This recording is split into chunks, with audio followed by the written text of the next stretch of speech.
I didn't know you guys were waiting on me. I was like waiting on you. Oh, really? Yeah, we were just sitting here chit-chatting. I usually try to stay out of it when people are like, "Are we going? Are we not going?" I just, I'm ready. You Cool. guys, it's really good to see you. You too. It's been a minute. Yeah. We've done this a bunch, so like I feel like I've been on the ride with them since the beginning, and they just released album number 10. So please. I gotta say, like if we were closer, I'd high five. You fucking smashed it. Thank you. That album is sensational. Thank you. From beginning to end. So from a fan's point of view, it feels like you came full circle, like it, and I love that you named it Cold War Kids because it's very grounded in who you are and what your DNA is. And so it feels like you came full circle to where you started, but as wiser versions of yourself. So perfect. Yes? Yeah. Yes, I love when I nail something. Yeah. Yeah. So just to get things started, tell me about Cold War Kids from your perspective and how you feel today. Man, I feel really good. I actually I dropped my kids off at school today, and then after that listened to the whole album like on my phone driving, and I was really happy. I was really like emotional. I was and I got a text from an old friend of mine that was just like, "Congratulations, this is so amazing." And he was like, "This is your London calling." And I was like, ooh, it just was, I was like, oh my God. Yeah. Like, and he's an old kind of insane guitar player, punk rocker friend. And I just was like, oh, like, yeah, So you like it. You're happy. I'm happy. I'm really happy. Yeah. Matt, what about you? I'm very excited. I'm very excited to play live. Yeah, I can't wait. We haven't done a tour in almost 4 years. Like our tour. We've opened for other people, but well, this is going to be spectacular. So how I want to describe it to people, if you haven't heard it, it just came out, so I don't, take your time with it. I listened to it last night, but then I listened to it on my drive this morning. Take my advice, just press play, because it comes at you and it is self-aware. It's revelatory. It's like, it sounds like people that did a lot of work and they've learned a lot of lessons. I found myself listening to that record. Like some of the things that you say are so relatable from such a higher self point of view. So were you allowing yourself to be extra vulnerable, or just give me something, because I just spent time with it this morning and I was wondering where you two were when you wrote it. I don't know. I this phase of the record came out today and not having done little press things here and there, and I feel like one of the things I've learned over the years is to follow like a feeling more than like a set agenda. Okay. And so I think I think one of the best things about this whole process of releasing music and getting to perform and tour and everything is that like other people's opinions about it are in many ways more inform me more. I can't really articulate it, I think, but yeah, I mean, I just know that it feels very true for me. It feels very like true for the band and where we're at, and we've released so much music, and we had come off of doing the New Age Norms 1 and 2 and 3 and Pandemic and all these, different phases and different ways that we've worked. And this one I wanted to take more time with, and that's really hard to do, to wait to release music. I love the high of like finishing a song and wanting to get it out into the world, and that's a great feeling. But I think with this one, it was like let's really wait for a complete album that says all these things. And I don't. But I love the question you're asking of what's the sort of like what's the deeper themes and motivate. Yeah. Or where I don't know. You're at. Yeah. All right. So I'm going to do something a little bit different. I don't think I've ever done this with a band, but lyrically, this album is sensational, and I keep saying that not because they're in front of my face. I don't think I would. You've known me long enough. I'm just a very honest person. I picked some lyrics that I love, and I want to talk about the perspectives that got you to the lyrics. So we're just going to name a lyric, and then we'll talk about them. But Run Away With Me is the one that we play on KROQ right now. Hopefully we'll play a lot more. But there's a line that says, it's so simple. It says, I'm most alive when I'm wild and free. And yeah. And I want to know the perspective behind that. Like, what made you write that? Yeah. So that song was very much came about like in the studio, early pandemic. It was the most bummer time, especially I think, for the whole world, for musicians, when there was whoever put the idea into the world of like, I don't know if artists will ever tour again, and like, terrible like, idea. Oh my God, like, Bummer. Felt terrible. It felt in every way. It was just like, okay. And I feel like a lot of artists that I'm a fan of like release like very serious and minimal work during that time, because they're either producing it themselves or and taking on, I think, a lot of the despair of that moment. And my reaction to that was very like, yeah, I don't want to make a really sad and like small record. I want it to be, still should reflect the moment and be true. And so I feel like that song, Run Away With Me, was very like, we're listening to like a lot of the stuff that we have always loved, but like Bowie records, 70s, like Young Americans, Station to Station Bowie records, Sly Stone, stuff that's like just very kind of badass and has a lot of swagger, and that and Run Away With Me, I think, kind of came out of some of that, and yeah, a feeling of like escapism and abandon and just not giving a shit. No, that's a good one. Matt, would you still want to do what you do if touring weren't on the table? If it were just like recording and releasing, would you still want to do this? I don't think so. That's a great example. Yeah, no. I love playing live. I think the band really comes alive when we're all together, like in front of people and the call of the road. Yeah, totally. It's a real thing. All right, this one's from Double Life. And I think that a lot of people think that what they do is just super glamorous, like they just get to be rock stars. But really, this lyric in Double Life says, sing my songs, bang my head, rush me home back to bed.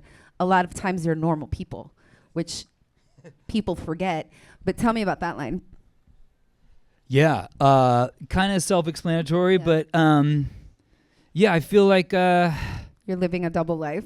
Yeah, and that there's something, because we know where our music's going, and even like, that it's, we want to get it played on KROQ, and it's like, but there's something that feels unique about this time, and like, I don't know, I feel like there's like a larger, like a sort of middle class of musicians than ever. Like when we grew up and loving the U2s, REMs, Depeche Modes, and the Cures, and all the guys that you guys have introduced us to, we're so big, and now I feel like there's a lot of artists like us that are sort of like,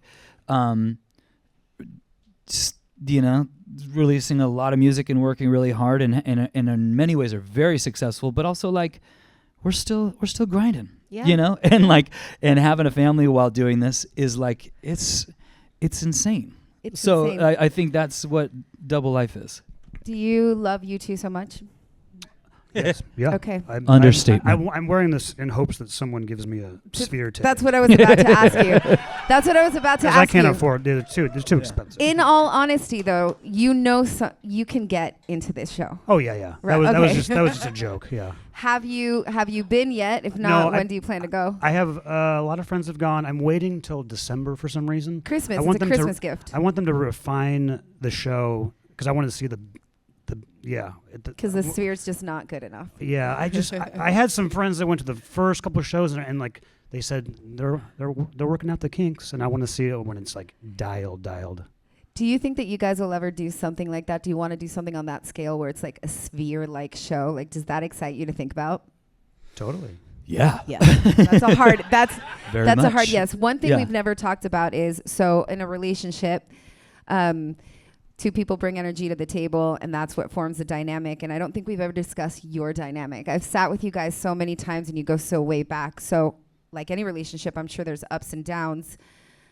Tell me about your journey together in Cold War Kids and as friends outside of it. Well, I think the first thing, the first conversation we ever had was like probably '01, and we were in college. We kept talking about Blur 13 record. We were obsessed with that record, you know. And I think you have the tattoo of one of the songs. Oh, yeah. Tender. And that was like the first conversation that I remembered actually having with Nate. And we agreed on that. Okay. 'Cause that record is so perfect and weird and wacky. And that's a good foundation. that's the foundation, yeah. That's the foundation. Most was wearing bondage pants and Probably the exact same shoes. maybe the exact same shoes. It looks like they've been loved. Oh, yeah. I got these on Portobello Road in London in 1999. Yeah, I but still you wear know them. they're still standing. I applaud you. I've never polished them. So tell me about ups and downs, like every relationship. I'm sure you've hit some yeah. points of disagreement. I mean, I think it's man. How do I summarize so much? We, I think from the start of our band, we just to even like imagine that we would exist in 20 years is so far fetched that like, it's started in a way that is just so I don't know, so like we're very serious about it, and then also I think we're very serious about not taking ourselves that seriously. do you keep each other humble? Like we've maybe I think we've doubled down on our seriousness so much that we're like brothers. Like we both have older brothers that are exactly the same, like in years above us. And I think that like over the years we've become less like we're more brothers than we are to our own brothers. Blood brothers, got it. Yes. And I think that we're like the exact same age. We're like a month and a half apart. I think there's like an understanding that is just there's a weird unwritten code. Yeah, I don't know, because we're very different, and very similar. Like Amos has always been like a devoured so much art, and is such like lives his whole life as like curating everything around him, and I get so much inspiration from stuff that he's introducing me to at all times, whether that's like years of.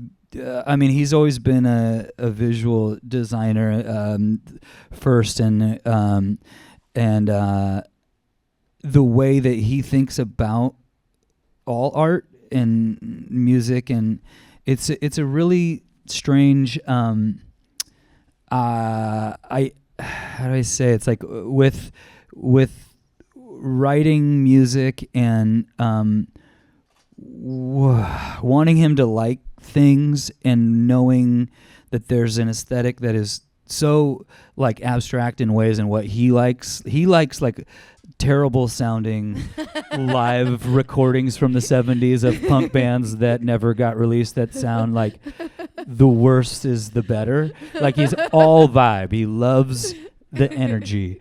And at the same time, that's full of like contradictions. Like he loves like a good melody, a massive sounding, the you most, too. Yeah. But then I bought the most expensive version of Future Nostalgia that was available because I love Dua Lipa. So I want the $100 record of that. Got one. it. So got it's it. like, but then I listen to very like, complicated guy. Yeah. But whatever dynamic it is, it works. Yeah. It works, and it's a beautiful thing. I want to get you guys and these ones music, but if you could go back, I've been asking a lot of artists this, and it's interesting because there's like a common thread in the answers, and I think it's important for people to hear your answers. If you could go back and tell yourselves at the very beginning of when you started this, if you could impart some wisdom to you 20 years ago, what would you say to yourself? Don't turn down the Coldplay tour. Don't turn down the Oasis tour. Which, those are both true. It hurts, right? I felt Those are that. both true stories. Yeah, we made dumb choices. Turned down in the Oasis? first, we were. I mean, those first. Oh God. I mean, Let's not even get into the why. We'll come back for Yeah. part 2 one day. yeah. Okay. So what would you say to yourself? Same thing? Yeah. Man, I think like balancing the like we've toured so much and we're so fried and also just do it because certain things will never happen again. Yep. Is so hard to balance that stuff we just didn't have any concept of like the big world of music. Right. Like I think I grew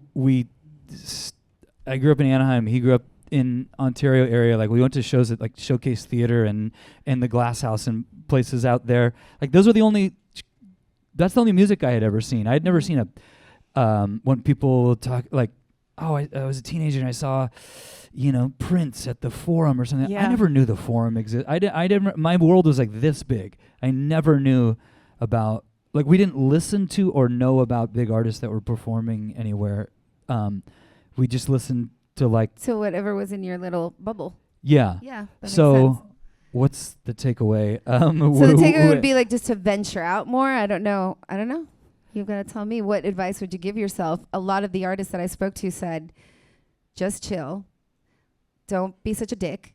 And most of the artists, because I just did it at a festival, and they all said I would tell myself to stop being such a dick, and I would tell myself to trust the process. I'm going to flip that and say I think even part of Moss and our friendship and the band as a whole and everything, like, I think we come from like a very humble, like earnest type of personality.